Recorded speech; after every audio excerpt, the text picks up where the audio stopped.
listening to Limed, Teaching with a Twist, a podcast that plays with pedagogy.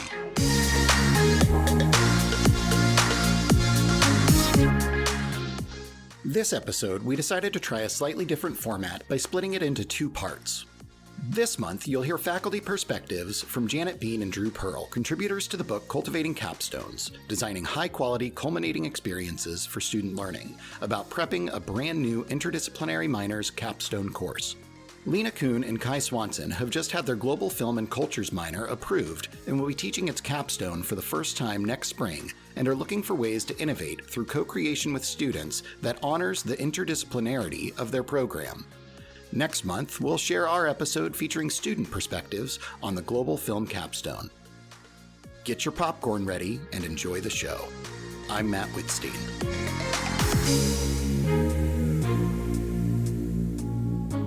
Hi, Lina. Hi, Kai. Thank you so much for joining us on the podcast today. To introduce yourselves to our audience, we're going to be talking about global film. So I want to know, in addition to name and what you do, what global film do you recommend that every single one of our podcast listeners goes out and watches after they listen to this podcast?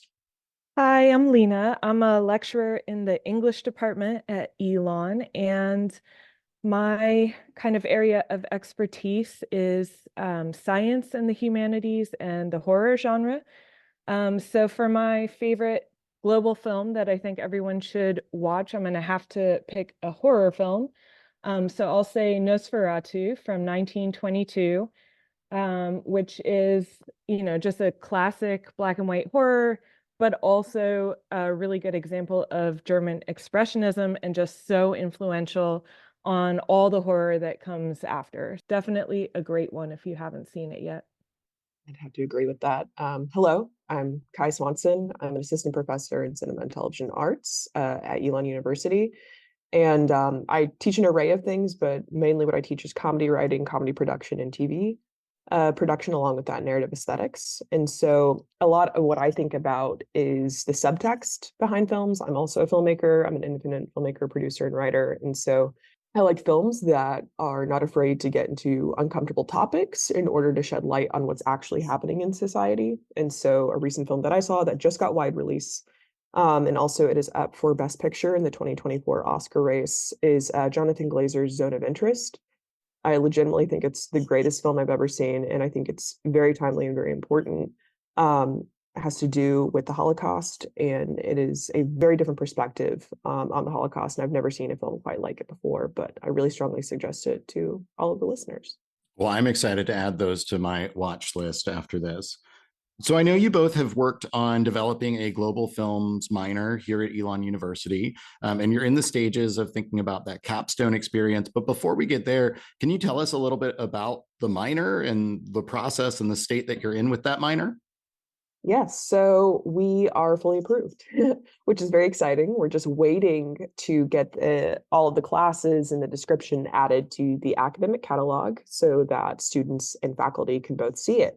But right now we're working on the website to help market the program, and we're thinking about events that we want to put on to better market the program. But along with that, we are going to be running the capstone course for the first time next spring. And we really want to make sure that it is a robust course. So we're really hoping to get feedback on really anything, because it is an interdisciplinary program. It is between the Department of English and the Department of Cinema and Television Arts, which English is in arts and sciences, and cinema and television arts is with the School of Communications. We're hoping to have students from different interdisciplinary backgrounds, and we want to make sure that they take everything that they've learned across all of the courses that they've taken with the minor, and they're able to pull together a capstone project, but also support each other with their final capstone projects. And I'll give a bit of background about the minor. So it's the Global Film and Cultures minor. And the thought behind it is that we'll have students from all across the university, and we've pulled classes from all across the university that will count. So students will take an intro class and then 3 electives, and the electives will be in the areas of global film history, global film industries, and global film theory and interpretation. And so students will take one class within each of those tracks. And that interdisciplinary nature of the minor, the fact that we have students coming from all kinds of different disciplinary backgrounds, and that they are taking all kinds of different electives when they come into the capstone class, really is what we're hoping to focus on today, and thinking about how to make the best capstone class when it is that interdisciplinary, just by the nature of the minor and the students in the minor.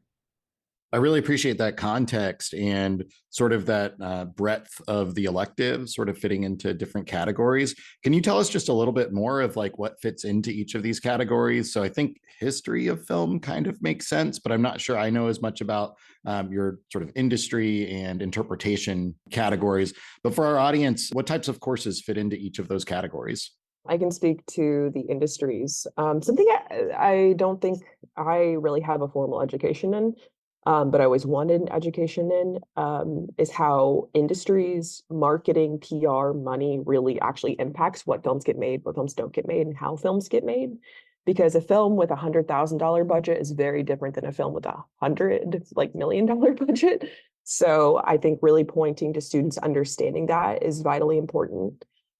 We have a number of courses. One of the courses happens to be my Hollywood and Sundance Study USA course, because it is an industry analysis course. Another one is the entertainment business course in the School of Communications. We're also opening up to all across campus. So we're hoping to get a business course, an economics course, world languages and cultures course, because I think there are a lot of classes across campus that are doing a form of industry analysis. And so, I mean, it can be really any type of topic, something that goes into Marxist theory, because that's looking at cultural industries and cultural reproduction, which is a major part of the film industry. I think that kind of covers industries. So for theory and interpretation, the way we're thinking about that is not on the side of people who are making the film, but once the film has been created, how then do we theorize it and talk about it? So for example, in the English department, we have a class called Literature on Screen. It's taught by one of the co-founders of the minor, Dan Burns. And that class is looking at film adaptations of literature. So that would be one avenue to kind of study film, would be thinking about adaptations and how adaptations work. The history side, again, we're hoping will be across campus, including from foreign languages. We have an Italian cinema course on the books right now that will count. We have a couple political science courses that will count, that are kind of looking across a political history at a certain avenue of film. So yeah, really hoping to get courses that go in lots of different directions. And with the interdisciplinarity of the minor, it's open to anybody who is at any major. We just want students to kind of see the intersection of how film and media has impacted a lot of different cultures and a lot of different societies, and able to see that, hey, like if you have this film education, if you understand the history, the theory, and industries behind films, you have a future in filmmaking or promotion of films, in being a film scholar, being a writer, a reviewer. I know for myself, and I know for the other leaders of the minor, like I just want students to see how much you can do with an education in film. I especially appreciate that it's really open to every student from sort of any discipline. And I can see how someone who might not be in English or cinema and television arts might be really fascinated by this topic, and then realize they're also getting the knowledge and skills to potentially go into that industry because of the context that this minor might provide. So I think that's super cool. The purpose of our podcast today is to think about that capstone experience. It sounds like you have sort of a bookend model for your course. You have an intro course, you have a capstone course on the other end, and some electives in the middle. Where are you in developing that capstone course? So the capstone course, we have a sample syllabus that we submitted when we submitted the course for approval to the curriculum council. And the way we've set it up is actually really, really open. So we're really hoping the capstone will be a co-created class where we have a syllabus that is just the bare outlines of an idea of what we might do week to week, but we want the students to fill it in. And again, because of that interdisciplinary aspect and the fact that we want to have final projects that are tailored to the students. It's not set in stone, certainly, and we've got a general idea of where we'll go with the capstone, but lots of room for changing things around. I'm in line to teach it next spring, which I am extremely excited about because of the number of opportunities that students have when it comes to a culminating class and the types of projects they can do. And we have like a list of all of these different types of final capstone projects that they can do. We really keep it open. And I know if a student comes to me as part of their final capstone projects, instead of writing a formal film paper or writing a screenplay or making a film, if they were like, hey, I want to do a university-wide global film screening, what an incredible opportunity. And absolutely, there's so much work goes into something like that. It's just a really fantastic opportunity for students to make any type of project they're interested in and pulling together everything they've learned from the previous classes, while also pulling in their own self-interests. In your process of developing this, what are some of the concerns you have moving forward? One thing that we were thinking about with this capstone, there are a lot of strengths that come from it being interdisciplinary, but there are potential for some difficulties with that as well. And capstones, they're partially about integration of all of the knowledge that they've already accumulated over their time at the university. And then part of it, we're hoping, will be about transition to what comes next. So yeah, one of the difficulties would be, how do we ensure that students who have been taking electives all across the university still have kind of a base understanding of the three areas that we want them to have? And then pedagogically as well, if they all come in with different disciplinary backgrounds and then they want to do different things moving forward and they're creating all these different projects that Kai was describing, how can we as the instructors best teach to all of those different disciplines? And how can we make sure that the students have the best input and advice as they are working on these projects? Something that I think a lot about is class culture, specifically when students are at this place where they're in a capstone course and they're thinking about their professional development beyond Elon University and looking forward. And oftentimes students, which I love because they're invested in their work, but they think, oh, making a film is significantly more important than putting on a university-wide screening.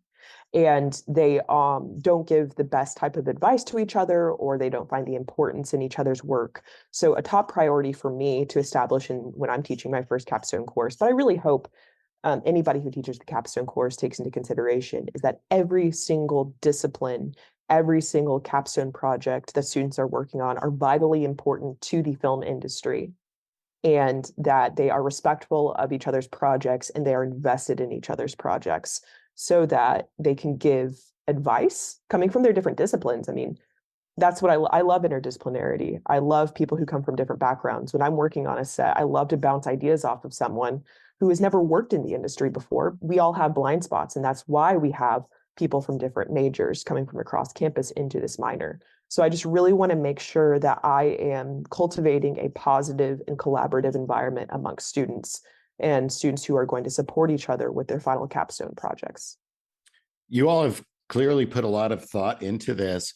And I want to ask, are there things that you want to absolutely 100% make sure are a part of that capstone experience?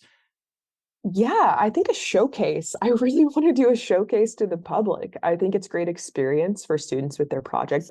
Every single project, I want students to have an opportunity to share it with the public and to get public feedback. That is something that's a priority for me as well, because global cinema is a public-facing medium, and I really want to make sure students understand that before they graduate. And so I'd like to give students an opportunity to do some sort of public-facing event with their capstone projects. I think what will also be very important is, again, just building that community and having them use each other's expertise. So I teach a lot of first-year writing classes as well. That's one of my areas. And as far as workshopping, we've been thinking about different workshop models for the projects, and I'm really hoping that students will feel empowered to build on each other's strengths. So I think devoting a large part of the capstone course to the workshopping process and the collaborating in creation will be very important as well. One other thing that we are really hoping for is modeling the collaboration for our students. So Kai and I were talking about what is really important to us as instructors is also bringing in the expertise of other people on campus. So for instance, Kai obviously works in the industry and has that background. I do not have that background. So if I was teaching the capstone in the future, I would ask Kai to come give a guest lecture or to come and review some of the projects that are maybe more focused on that industry's track. So I think modeling that collaboration for our students as well by bringing in outside expertise and bringing in as many voices as we can will also be a really important part of the capstone. We are all scholars, and while we have a plethora of scholarship in many different disciplines, we have brilliant scholars from across campus and beyond. And so I think it's important for students to understand that you don't just have to rely on yourself, that it's important that you are open to feedback from other people, and oftentimes people who have maybe more experience than you do. So I think, yeah, I agree with you. Just modeling that behavior from the top down, I think will lead to success and collaboration across students. Lina, Kai, this has been fantastic conversation, and I can't wait to learn what our panel thinks about it. Thank you. We're excited. Yes, very excited. Thank you so much.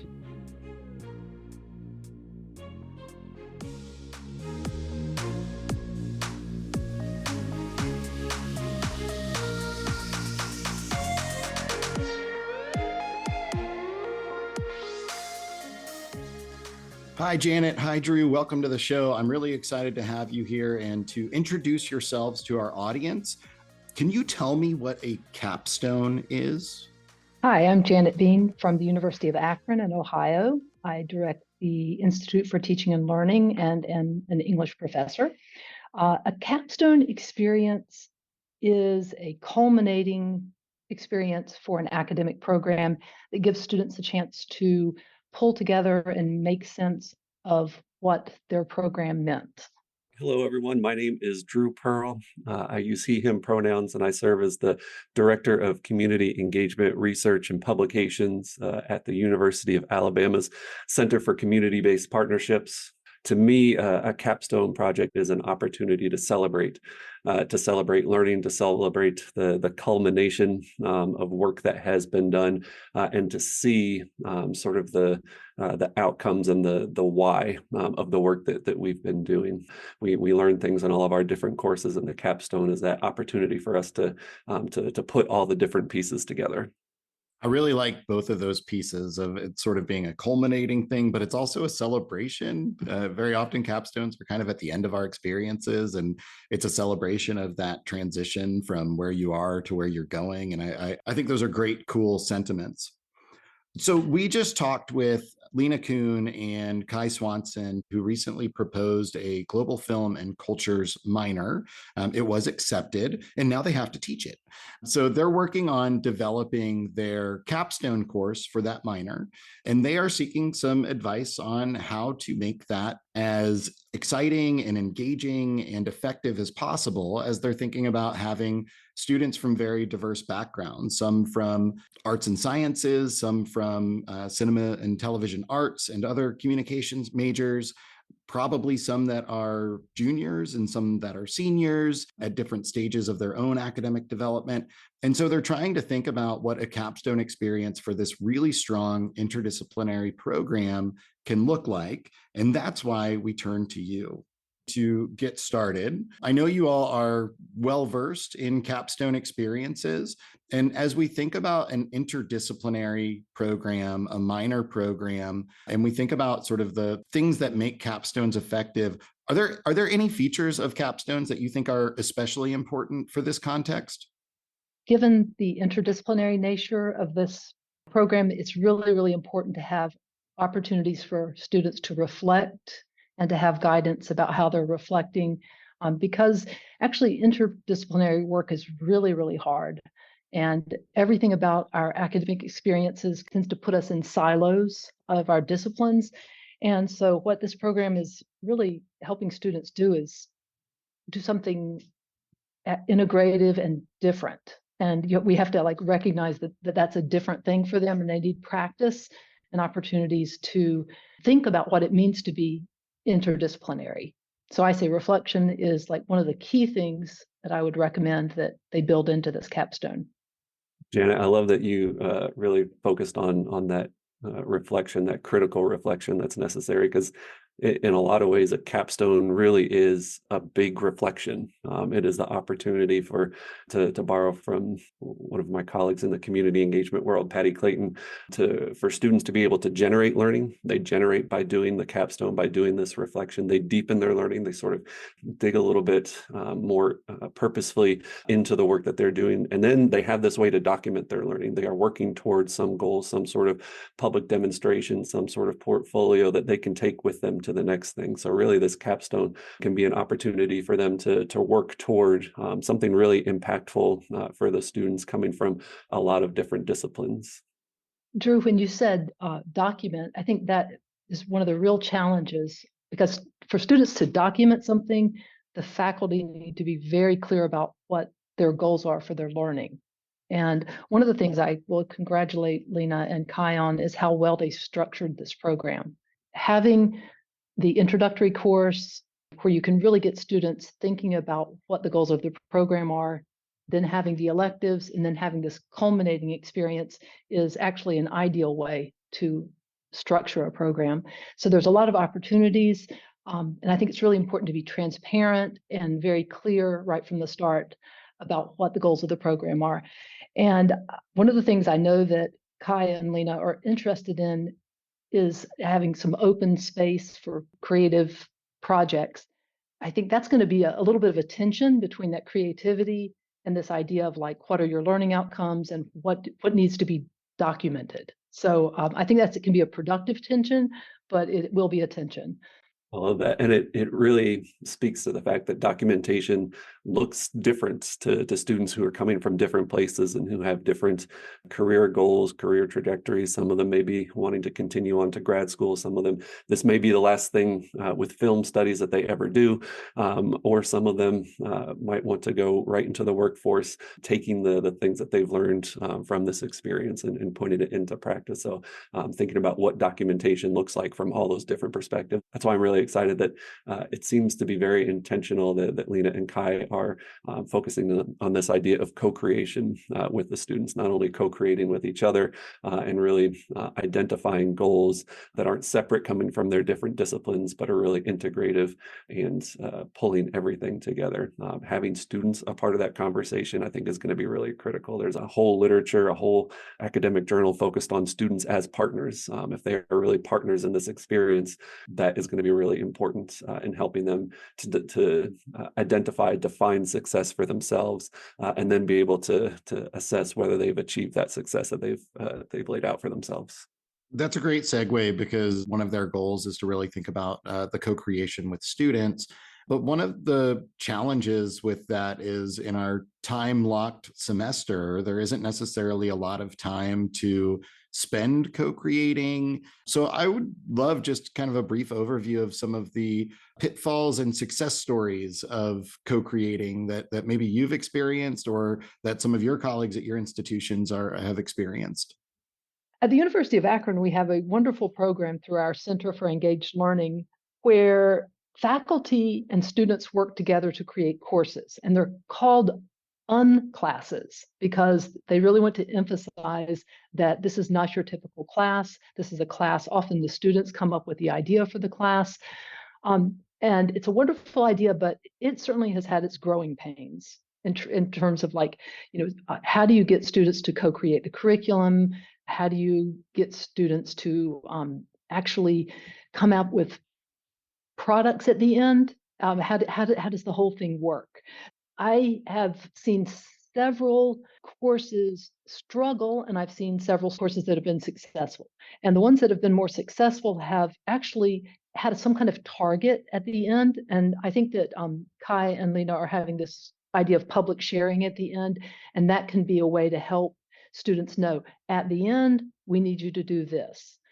There will be a sort of a culminating thing that you have to deliver something at the end. So I think by really defining that would be really helpful for students in this co-create process. One of the things that comes to my mind when you ask this question is how are the students arriving to us? How are they coming to us? I know with a lot of the students that I work with, a lot of the students that my colleagues here work with, they often just want to be told exactly what to do, exactly what answers they are supposed to come up with. So if we start throwing them into a capstone course and say, like, listen, I want you to co-create this syllabus with me, some of the questions we're going to get back from the students are like, okay, well, what do you want me to co-create? How would you like me to co-create? And so I think that there's, I love the phrase unclasses, because sometimes I think there's a little bit of unlearning that needs to happen as we go through these processes, because students are especially the high achieving students that are going to take on really exciting minor programs like this.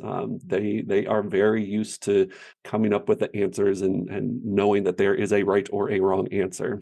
So I love the opportunity that might be there to really use that intro course to level set with the students, to do some of that unlearning, maybe even turn that into a type of unclass where the students kind of learn a little bit more about the agency that they have in creating what their curriculum looks like, co-creating what that capstone looks like. I think that could be a really nice arc starting in the intro course and leading to the capstone. So you both are kind of like guiding this conversation in a way that I think Lina and Kai were hoping to get answers. So I'll just follow your lead from here on out, I guess. And so you started thinking about how students are arriving to us, I think is the phrase you used, Drew. In an interdisciplinary program like this, they're going to be coming from completely different disciplines, even different colleges here at Elon, communications versus arts and sciences. Some might be STEM students, some might be social science students, some might have explicit dreams of making films someday. Some may just really have good, fond memories of watching films as a kid with their family and just developed a passion for it. After that intro course, and they actually get into their major disciplines and they start developing these very important skills for their academic development, how do you sort of bring them back together in a capstone experience to get them back on the same page for this minor and this common goal, this target at the end of the capstone? One of my colleagues does this wonderful thing where she takes an inventory of skills. As part of the introductory activity, students talk about what kind of skills they're bringing, what kind of knowledge they're bringing to this interdisciplinary class. And, it can be, part of a posting on your learning management system. So, people can go back and say, okay, who has some skills? Like I need some skills in, maybe video production. Who can do that? I need some skills in political analysis, or somebody who knows a lot about Latin America. So, this idea of like getting students from the start to articulate what their skills are is a really helpful and also a positive way to start the class. I also really like the possibilities that might exist in having students, whether it's in the intro course or throughout the electives that they're taking, or even at the beginning of the capstone, to define for themselves what interdisciplinary means. I think interdisciplinary can mean a lot of different things depending on where you're coming from. In the work that I do in community engagement, we often talk about the transdisciplinary nature of work, where we are kind of transcending the disciplines and really making them a bit more integrative, bringing in some of that knowledge from even outside of the academy to thinking about the work that we do. And I think that in hearing Lina and Kai's description of what the minor looks like, it seems like there are opportunities to really transcend the discipline. So it's not, well, here are my goals for things related to history or things related to production or things related to theory. It's like, here are my learning goals that cover all of those things. So it's not balancing all these different disciplines that are coming together, but it's really creating a more open door. Like, how do we create space for all these come together and really make a common learning goal that again, transcends all these different disciplines.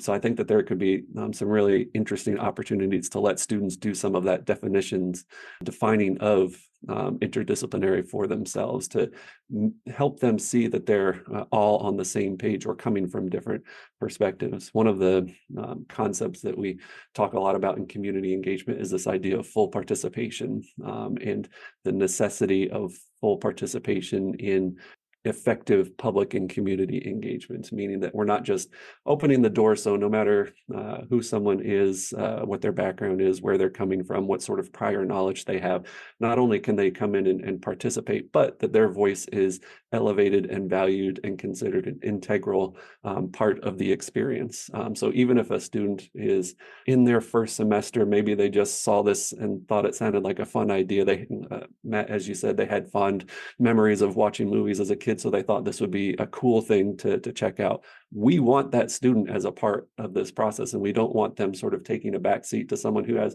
more of a background in theory. We want all the different voices coming to the table, and to borrow from some of the literature around full participation, contribute to the flourishing of everybody.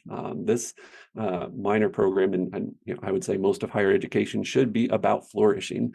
It's something I think we get that gets lost sometimes as we talk about the different mechanics of what we need to check off for our majors and our minors, and all that is important, right? But especially for something that is focused on film and culture, flourishing is a really important piece of that. So making sure that all students, no matter who they are or where they're coming from, have that ability to contribute to the flourishing of their peers, and to Lina and Kaya as well. I think that this is a great opportunity for them to learn as much from the students as the students are learning from them. That really resonates here. We sometimes talk about trying to get our students to thrive, and it's sort of flourishing, thrive. It has a fluffy meaning to it, but we all understand the emotion that it conveys. We don't necessarily know exactly what the word means, but we know the emotion that it brings out in us and what it brings out in others. So I want to ask you both, do you have examples or stories of when you really saw students thrive or flourish, or colleagues thrive or flourish in their teaching of capstones or their learning through capstone experiences? Absolutely. There is, this is at a previous institution, but it is an example that I love pointing to because I think it really speaks to the power of what higher education can be. So at my previous institution, we were opening a new campus in a very remote part of the state, geographically very isolated from other institutions of higher education. And it certainly helped that the speaker of the state house was from the county where the new campus was located, but it served a really important need for that community. Most folks in those counties had never been to college, so a lot of the students that were going to be coming to that campus were the first in their families to ever come to college. We recognized as we were putting this program together that it's not just about opening the door and throwing students into a college going experience if they were not prepared to do so. So we came up with a scholars program for a lot of these students, where it was a first year learning community that had a community-based learning component to it. And the students took all of their core general education courses together as a cohort. And they also took sort of a community leadership 0-hour course to sort of give them the opportunity to put together and reflect on why they were taking the courses that they were. As we went through the year, the students were also hearing from different folks in the community who were talking about important issues, things that they saw on the horizon, and things that our students could work toward.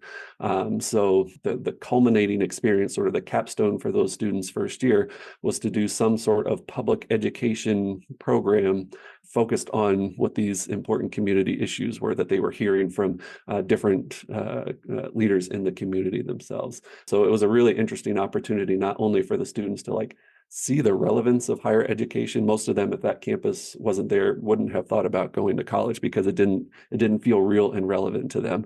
But by taking these courses and reflecting on how they mattered in a broader context and outside of the walls of the university, was a really eye-opening experience for them. And they were able to see how the things they were learning could have a real direct outcome for the people in their community, where they were coming from. A lot of times in rural communities, there's a narrative that like, oh, you're going to college, you'll never come back. But these students could really see how the things that they were learning could be put into practice to the people and the places that really mattered the most to them. One of my colleagues that I worked with on some research on capstones, Dave Lewis from the University of Leeds in the UK, he has a wonderful program at his university where they took a challenge that was actually causing a lot of stress for faculty and students, in that they were didn't really have enough space for all the biology students to do a traditional biology lab-based capstone. And so what Dave did through his leadership is develop different types of capstones that students could do. It might be a community engaged project. It might be an educational project. It might be, some kind of public project. It could be a traditional project. And basically by just sort of shaking up this traditional idea of what a capstone is, and actually acknowledging that students really don't end up doing lab work. If they're biologists, they often go into all sorts of other jobs.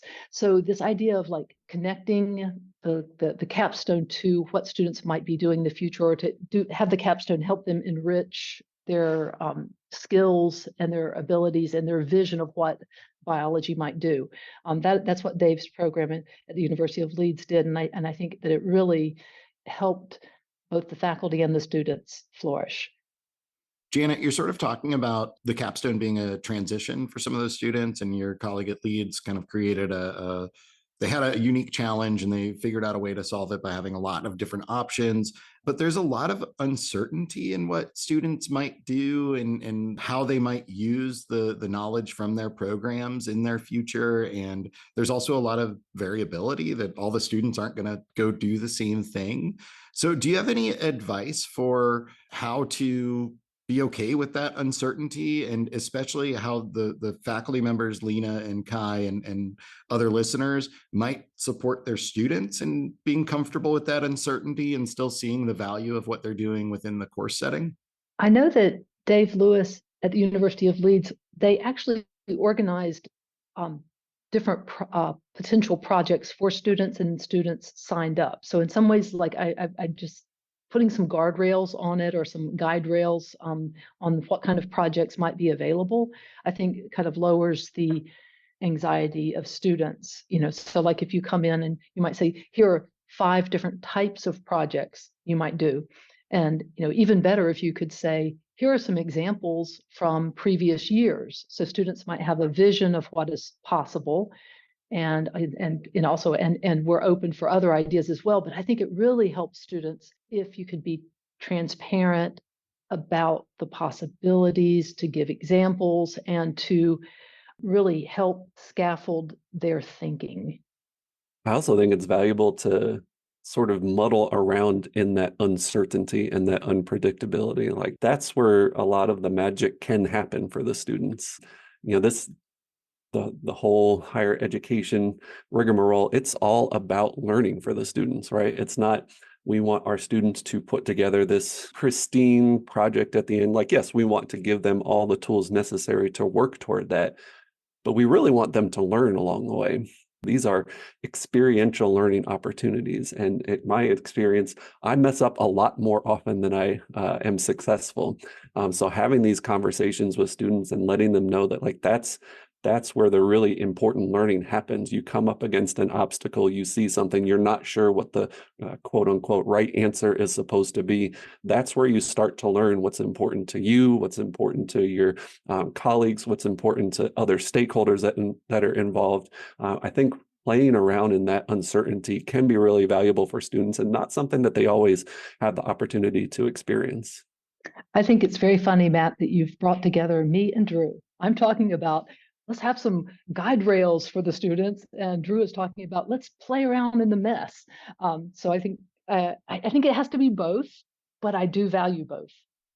I mean, I think a lot about that in my own teaching when I give a somewhat open-ended project, that you have to find this right balance between the tension of giving them enough information to get started, but giving them enough freedom to do something that they're excited about, that they can really, flourish doing. And what I really like is that I think by bringing you both together, I think Drew phrased it well, is that this is really about the learning. And I think both of you would agree that there's different approaches. It's not a one size fits all. It's okay to take some different approaches. This is shifting gears a little bit, but one of the things that I'm really interested in thinking about a program that's about global film and culture is the cultural part of it, and how they can lean into the possibilities of this capstone being a place where students can think about differences and intercultural interactions and the kind of, I would say, learning about diversity and living in a diverse world. And so I know that I'm sure that that's part of their thinking. It does pose an interesting question. How do you get students to deeply engage in what is intercultural work if you're thinking about global film? So Janet, as you're saying that, one of the things that jumps to mind is how we think about what global culture means to the different students that we're working with. And it really makes me think sometimes in higher education, it is easy for us to have learning experience for students and here are outcomes. So hopefully the things that happen in that magic black box of learning lead to these amazing outcomes, these transformative learning experiences for the students. But sometimes some of the things that can get overlooked is the things that students are bringing with them into the experiences. So what are their understandings of global culture? Do we have students that are coming from a culture that we're studying in the class? What does that mean if we are talking about them and their identity as global culture? Like, well, that's my culture. Does that necessarily mean it's a global culture? So I think playing around and understanding what our students' understandings of what culture means, what global culture means, and how we can kind of navigate that. That's some of the things that are popping to mind as you're posing your questions. I was wondering if there's some connection between some of that community engaged learning work, where some folks see that as sort of volunteer work. But if you're really working within community-based learning or community engaged learning, there's actually a pedagogy behind it, and thinking about how do we actually get those students to go from volunteering time and service to deeply engaging and understanding their community, and starting to learn what questions to ask. But I think the big piece is how do we get them to bring that back into the classroom during that capstone experience, so they can actually share themselves holistically with each other, with the professors, and reflect on that. And I think that kind of goes full circle to what Janet started off with, in saying that critical reflection, the opportunity to reflect and have some guidance for that reflection is one of the most important pieces in this interdisciplinary capstone. So I have one sort of, I hope, fun wrap-up question. You've talked about having some targets and having some clear products and some opportunities there. I want to just put you on the spot and say, if you were teaching a global film and cultures capstone, what product, what showcase would you be most excited about seeing your students sort of turn in at the end of the semester? Well, I am going to shamelessly borrow my colleague Jenny Hebert's film studies project. She has her students propose a film screening for a particular group on campus. So basically they have to review a film, pitch a film, figure out what would this campus event look like if, the LGBTQ student group wanted to do a film. I really love that assignment, and it's really fun, and it gets students thinking about what do various groups on campus, what might they need in terms of thinking about film and using film for their own student organizational goals. So I like the idea of giving students some kind of project that they have freedom to do something in the community, whether it's the campus community or the broader city community, and think about how can film help organizations meet their goals. Yeah, Janet, I think we're thinking along very similar lines. I have recently been playing around with photo voice methodology. It is a participatory qualitative research technique that puts cameras in the hands of people in the community and lets you see the world through their eyes. And one of the key elements of photo voice is having some sort of like public demonstration that is intentionally designed to reach stakeholders, decision makers, policymakers. And I think something parallel to that could be a really interesting component of this minor program. Have this really intentional outcome of reaching people who make decisions. That could be on campus, that could be in the community, that could be reaching peers, that could be coming up with some sort of theoretical or conceptual or hypothetical decision maker, but having something where you are trying to say something important through the work that you're doing and have that be a part of the public demonstration. I really love some of those ideas. I want to thank you both so much for your time and your wisdom and your thoughts. And I can't wait to share this with Lina and Kai as they continue their process of developing their course. Yeah, thanks for the invitation. I'm super excited for Lina and Kai. It is no small thing for a minor or a course even to get accepted through a curriculum committee. So they deserve a lot of credit for the hard work that they've already done. Now they get to do the exciting thing of putting things into practice. So I'm excited to see what happens. And it was great talking to you, Matt and Drew.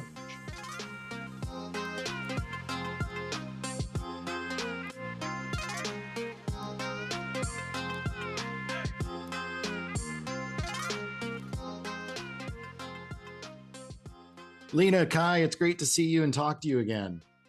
So excited to be back and hear what the panel came up with. Same. Very, very excited to be here. So we decided to do a little twist on the show and try interviewing our educators and our students separately. We were able to talk with Janet Bean from the University of Akron and Drew Pearl from the University of Alabama. Both Janet and Drew participated in a multi-year, multi-institutional summer research seminar about capstone experiences, and both contributed chapters to Cultivating Capstones, designing high-quality culminating experiences for student learning, from the series on engaged learning and teaching.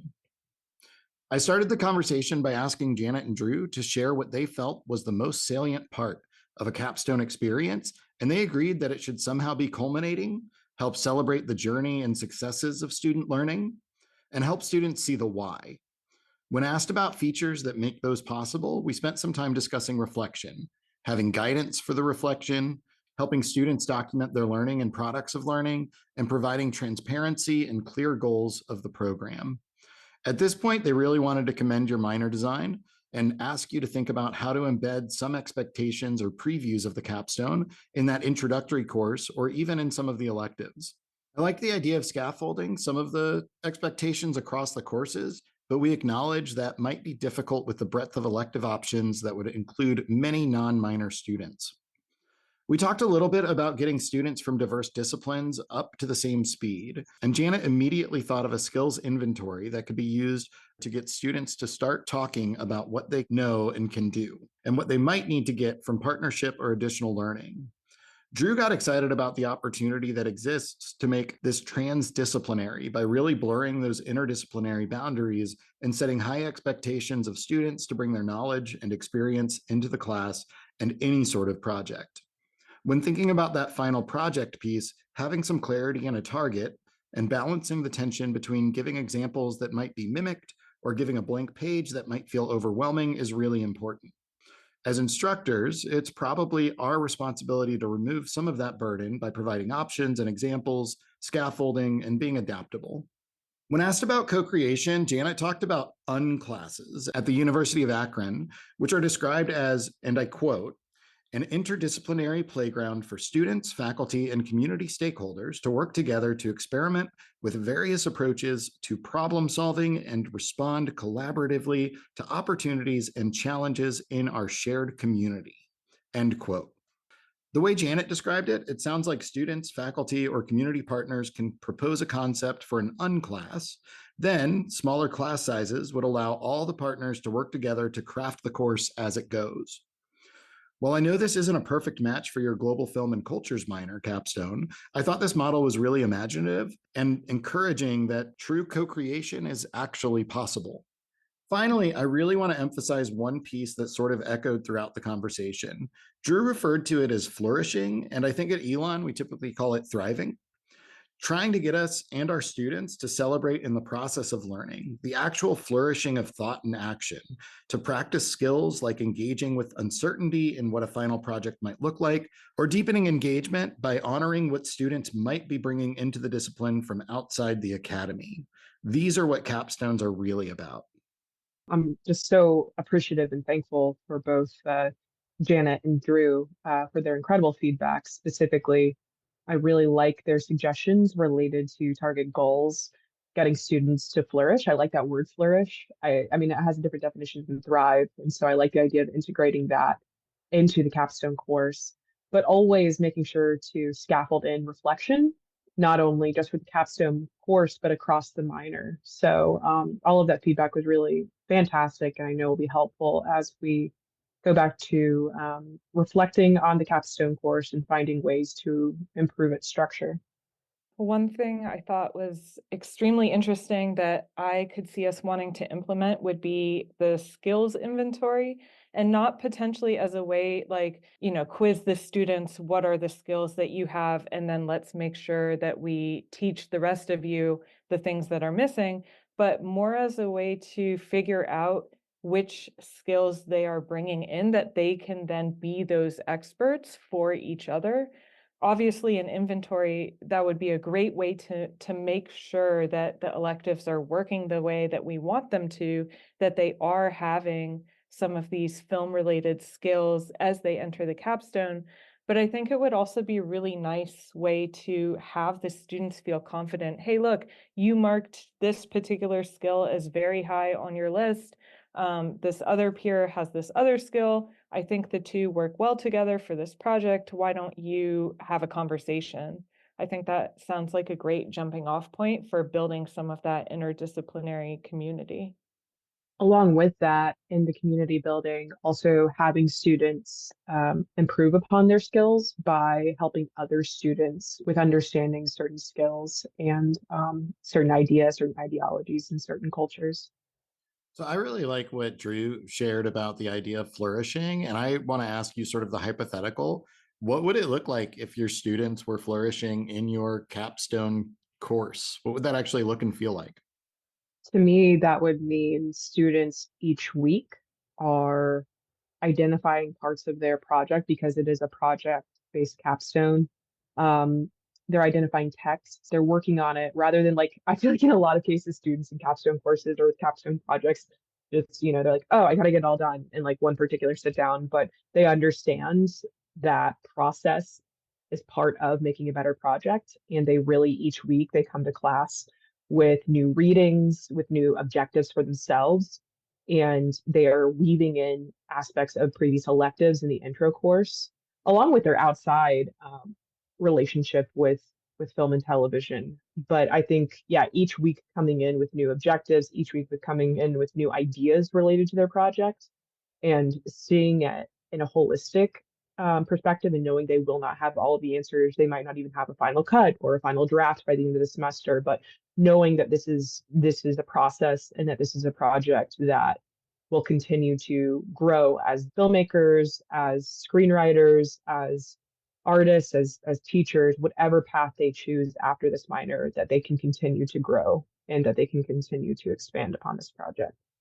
Building on that, I think the idea of frustration, which maybe is not a word you typically put with flourishing, but for me, I think I would feel really good about their engagement if, for example, they are doing a video essay and then they're having some kind of technology troubles or something like that, that maybe is frustrating, but that they are so into their projects that they're willing to work through it and find new ways and problem solve and maybe see frustrations or problems that occur during the project as an opportunity for something new or some way of learning. I think that would, for me, would be flourishing if the students are really excited about their projects wherever they may take them, even if sometimes it's not in a direction they expect at first. So does anything that they say sort of affirm or change your thinking? I was thinking about this scaffolding and the connection between the introduction class and the capstone class. And I think when we created those syllabi, we really did think about that. So we went back and forth and thought, okay, if this is the goal of the intro class, what does this look like in the capstone version? Like, how can we ramp this up for an upper level class that is at the end of their time in the 4-year college? And then as far as that connection between them, I was kind of thinking about what happens in the middle is maybe the experiences and hopefully that the students are getting to experience things. That might be a bit of a tangent, but I think about this a lot, like how can they bring outside experiences into the classroom, and how can we help them have those experiences? It was really nice to hear that when listening to what Janet and Drew had to say, hearing, oh, okay, we did something right. When two professionals who are at the top of their fields related to developing capstone courses were like, oh, make sure you scaffold in this particular way. And we did that. And that was a major part of structuring both the capstone, but also the intro course. One thing that I think would be really great for us to consider for the capstone would be the learning community, especially because we already have that model here at Elon, and that does seem like a very obvious way to create a cohort, to have maybe some minors, some film minors who maybe otherwise would feel disconnected, enter a learning community together. I think that could be a really great idea. I love that. And I think that makes so much sense. Particularly, there's nothing quite like people and groups of people who are very passionate about cinema, about film, about media. And so bringing these people together, because really the point of this minor was to create a stronger community of global film on campus. It's already present, but I think across campus. And so having some sort of LLC or something like that, some sort of student organization would really help with fostering that type of scaffolding that Janet and Drew mentioned. And that really echoes what you all said when we interviewed the first time, of really establishing stuff that goes beyond the classroom, of having film viewings and having these pieces that are happening outside the course. And I wonder if there's ways to lean into that piece as part of that scaffolding process. Since the minor is new, I'm hoping that as we continue on with it, we build more connections to actually the outside of Elon communities. So Greensboro theaters, or programs at NC State, or film festivals that are happening in Carborough. And once we have some of those connections as well, that will be a really great space for us to consider moving beyond the Elon community.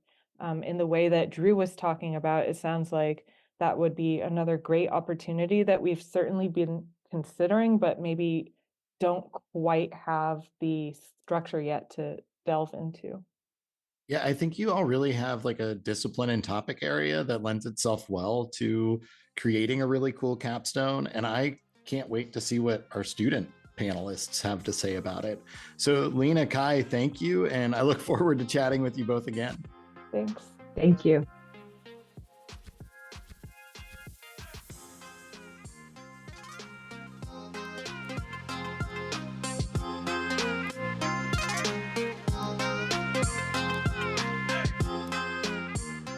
Limed, Teaching with a Twist was created and developed by Matt Wittstein, Associate Professor of Exercise Science at Elon University. Devani Taprani is Elon University's Assistant Director of Learning Design and Support and serves as a producer for the show.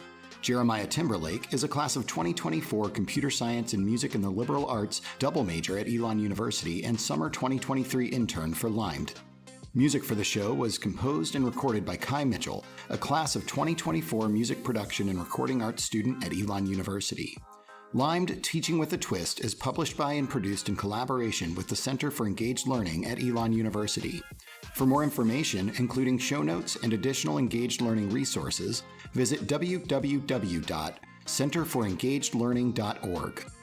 Thank you for listening, and please subscribe, rate, review, and share our show to help us keep it zesty.